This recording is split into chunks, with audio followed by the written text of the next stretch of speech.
नमस्कार दोस्तों, आपका स्वागत है मेरे चैनल सक्सेस की सीख पर। आज हम एक बहुत ही ज्वलंत मुद्दे पर बात करने जा रहे हैं। हम सबको इस बारे में जानकारी होनी ही चाहिए क्योंकि यह मुद्दा बहुत ही गंभीर है और इसका शिकार बहुत से लोग हो रहे हैं, हमारे आसपास के ही लोग हो रहे हैं। यह मुद्दा है भारतीयों को विदेश ले जाने के नाम पर उनसे हो रही ठगी का। आपने अपने आसपास बहुत से ऐसी घटनाएं सुनी होंगी या ना सुनी होंगी तो जानते होंगे। हाल ही में पंजाब राज्य की कुछ घटनाएं सामने आई हैं। पहली घटना है पंजाब राज्य के तरन तारण के रहने वाले 35 साल के सुखजिंदर, जिनसे मैक्सिको के रास्ते अमेरिका ले जाने के नाम पर 45 लाख रुपए की ठगी हुई है। इन्हें पहले इंडोनेशिया के बाली बुलाया गया और यहाँ से इनके मैक्सिको और फिर अमेरिका जाने का प्रोग्राम था। पर ये जैसे ही बाली पहुँचे इन्हें कैद कर लिया गया।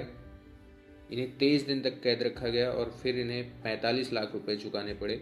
फिर जाकर इनकी जान बची और इन्हें वैसे ही छोड़ दिया गया। इनके आने जाने की कोई व्यवस्था नहीं। फिर ये कैसे कैसे भारत लौटे, ये बहुत ही दर्दनाक स्थिति रही इनकी। दूसरी घटना भी तरन तारण की है। जसविंदर सिंह नाम के एक व्यक्ति थे और ये भी इसी गिरोह के हत्थे चढ़ गए। इन्हें 5 अक्टूबर 2022 को बाली बुलाया गया और इन्हें भी जैसे बाली पहुंचे किडनैप कर लिया गया। एक फार्म हाउस में इनको 18 दिन तक रखा गया और फिर इन्हें भी 45 लाख रुपए चुकाने के बाद ही छोड़ा गया। पंजाब में इस तरह की घटनाएं कोई नई नहीं है। पंजाब में विदेश जाने का चलन बहुत ही पुराना है। पंजाब में बहुत सारे NRI रहते हैं, पर अब देखा जा रहा है कि भारत के दूसरे राज्यों में भी इस तरह की घटनाएं बहुत आम हो गई हैं, बहुत तेज़ी से बढ़ रही हैं। अभी मोहाली के पुलिस के DSP दिलसेर सिंह के मुताबिक अमेरिका ठगी के नाम पर न केवल भारत के पंजाब बल्कि 4 राज्यों के युवा इंडोनेशिया के बाली शहर में सक्रिय इस मानव तस्करी का शिकार हो चुके हैं। अब सवाल ये है कि ये गिरोह काम कैसे करता था। इस गिरोह के काम करने का तरीका बहुत ही सस्पिशियस था।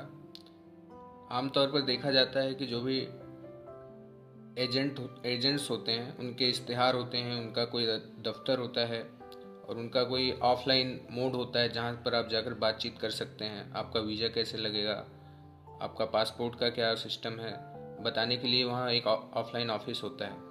पर इस गिरोह का ना तो कोई दफ्तर था ना ही कोई एजेंट थे। ये गिरोह केवल और केवल मोबाइल फ़ोन के जरिए ऑपरेट करता था। इस गिरोह में 3 लेवल में कुल काम होता था। पहला था जो इसके बॉसेस थे और इसके अलावा जो ये गिरोह 2 पार्ट में बटा हुआ था। एक भारत में ऑपरेट करता था और एक इंडोनेशिया के बाली शहर में ऑपरेट करता था। पहला गिरोह जो भारत में रहता था उसका काम होता था कि लोगों से कांटेक्ट करना और उन्हें टिकट मुहैया कराना। और जो दूसरा गिरोह था जो बाली में काम करता था, इसका केवल और केवल एक ही काम होता था। ये जैसे लोग पहुंचते थे उन्हें अटेंड करता था। अटेंड करने के बाद उनको बोलता था हम आपको होटल ले जा रहे हैं। होटल ले जाने के बहाने उनको फार्म हाउस ले जाता था और वहाँ इनको कैद कर दिया जाता था। फिर इनसे फिरौती की डिमांड की जाती थी। ये लोग पहले तो समझ नहीं पाते थे इनके साथ हुआ क्या, लेकिन फिर धीरे धीरे इनको समझ में आता था कि इनको चूना लगाया गया है। फिर क्या होता था, इनसे 45 लाख रुपए की ठगी की जाती थी और ठगी करने के बाद इनको वहीं छोड़ दिया जाता था। इनके जाने की कोई व्यवस्था नहीं होती थी। ये बेचारे किसी तरह मारे मारे फिरते थे और फिर किसी तरह जाके कॉन्सुलेट वगैरह में, भारतीय दूतावास में जाके संपर्क करने पर वे वापस आ पाए। आइए अब जानते हैं कि इस गिरोह के शिकार कौन कौन से पृष्ठभूमि के लोग हुए हैं। मेनली ग्रामीण पृष्ठभूमि के, गरीब तबके के और मिडिल क्लास लोग इसके शिकार हुए हैं। इन लोगों को मोबाइल फ़ोन के ज़रिए संपर्क किया जाता था और इन्हें अमेरिका में बेहतर जीवन शैली के सपने दिखाए जाते थे। इनको डॉलर के कन्वर्जन रेट के बारे में बताया जाता था कि यदि आप वहाँ पे $10 कमा लेते हैं, वहाँ की सैलरी अच्छी है, वहाँ के आप $10 कमा लेते हैं तो $1 ₹75 के बराबर है। आप जो है 4 साल 5 साल कमाने के बाद भारत आकर अपना धंधा शुरू कर सकते हैं। ये लोग इन्हीं बहकावे में आ जाते थे।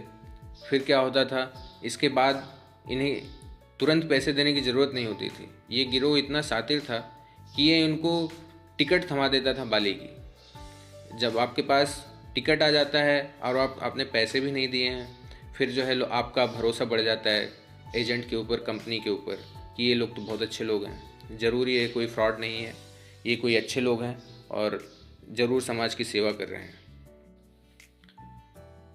हमारे सामने सवाल आता है कि इतनी बड़ी तादाद में लोग विदेश जाना क्यों चाहते हैं। सीधा सीधा इसका मुख्य कारण है कि विदेशों में जो अप्रवासी NRI होते हैं, जब वो भारत लौटते हैं तो उनकी लाइफ स्टाइल बहुत अच्छी होती है, वो चमक दमक से बहुत रहते हैं।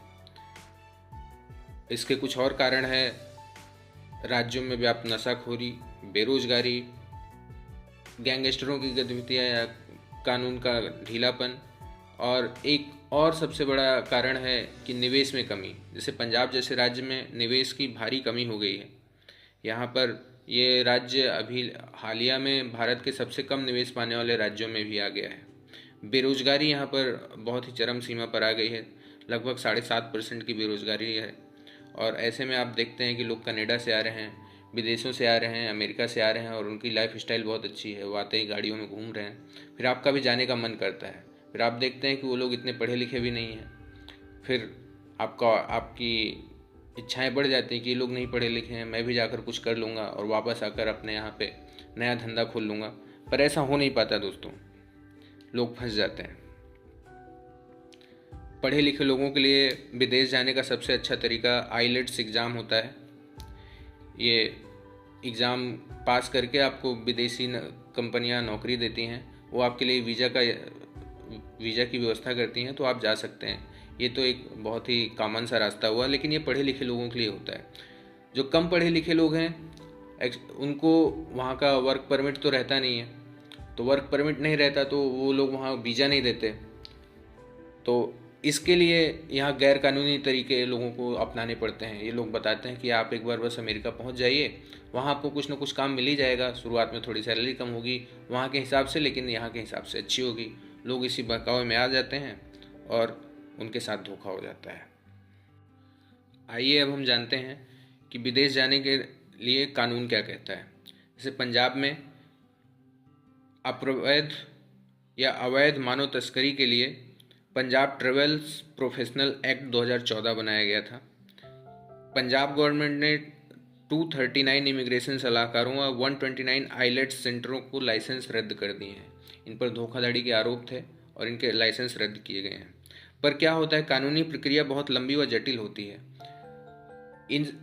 इस जटिलता का इस्तेमाल करके बहुत सारे गिरोह बहुत लंबे समय तक काम करते रहते हैं और वो बहुत सारा चूना लगा जाते हैं लोगों को।